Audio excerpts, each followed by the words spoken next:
Hi, this is Laura Liversidge. I want to read you Betsy Gustafson, Brad's mom's post on Facebook that she created when she first got back to Delaware, October 29th. It says, "My true story of the last 2 weeks. No movie would have had as much emotion, terror, uncertainty, twists, turns, and fervent prayers. Our journey of shock, horror, and terror started 2 weeks ago at 12:45 p.m.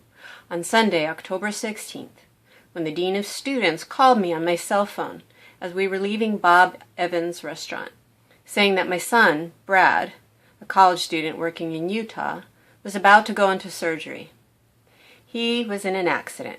He had 2 broken legs and a broken arm, and that's all the details she had. And she says, and the dean called back to say, by the way, here's the hospital phone number. So she goes on to say, I booked flights for my husband and me the next day for Utah. Called the hospital, and they had no record of him. Called the Salt Lake City, Utah police, but neither could give me information due to HIPAA. I friended a friend of my son who called me at 11 p.m. with a little more information. I was still in shock for 3 days after that. Turns out he had surgery on his left leg, had a shattered tibia, at least 3 broken toes. They put in 2 metal plates and 20 screws. Right leg broken heel, toes also hurt. Right wrist broken bone. After 2 flights got to the hospital into him by 11:30 p.m. Monday night. She says, it was so good to see his beautiful face, hair, torso, and all his organs and spine and back all okay. Thank God. He was in the hospital 11 days, and we stayed 1 night in the hospital, 7 nights in motels, and 3 nights in the Ronald McDonald House.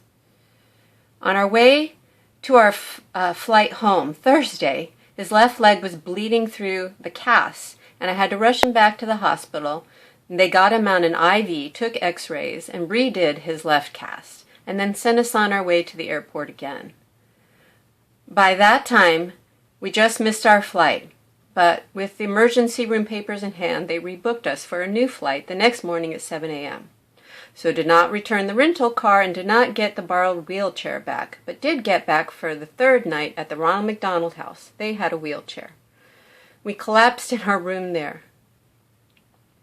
And 4:30 a.m. Friday, we were up rushing out to return a rental car, get wheelchair from the rental place to United, and then to the gate. Made it exactly at 6 a.m. Then, had to make sure the gate attendants got the skinny little wheelchairs to get him on the plane and into his regular seat with a little more leg room. 2 flights to get home. More excitement with taking the bus in Baltimore in order to order a new rental car and get from the airport home, manning 6 suitcases, made it home. He has to be out of school for the rest of the semester and retake all those courses eventually.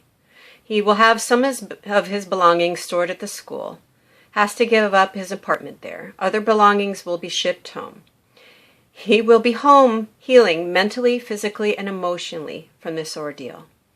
And then she says, thank God to all our friends and relatives for your prayers. Please continue your prayers. If you are able to contribute, we appreciate each and every amount you can donate towards Brad Gustafson's care. And then she says, go to GoFundMe.com, Healing for Brad Gustafson, and click on the picture or visit my Facebook page. Hers is Betsy Gustafson, and mine is Laura Liversidge - Peter Magoon. And then she says, thank you for your help. Now, yesterday, I went back to my Pilates class, which she teaches. She teaches 28 classes a week, and she runs her own little printing business. She's the only one in her family that works, and she has 4 kids. This is one of the hardest working women I know, and she's a great mom and a great person and a great asset to our community. She teaches senior fitness and really cares about all of us as we get older, and she just works tirelessly, and they struggle. So, I mean, we've done okay so far on the GoFundMe, but We need a lot more publicity. She's back in the grind. She says that it's going to be at least a year to a year and a half for Brad to heal. And in fact, Halloween night, Monday night, they went back to the emergency again because Brad was bleeding and they couldn't stop the bleeding. This is just the amount of stress, I can't even believe it. And this poor kid, too. He's just got a long road ahead of him. So please, guys, pray, pray, pray. And tell everyone you know. And share it on my Facebook, share it on Betsy's.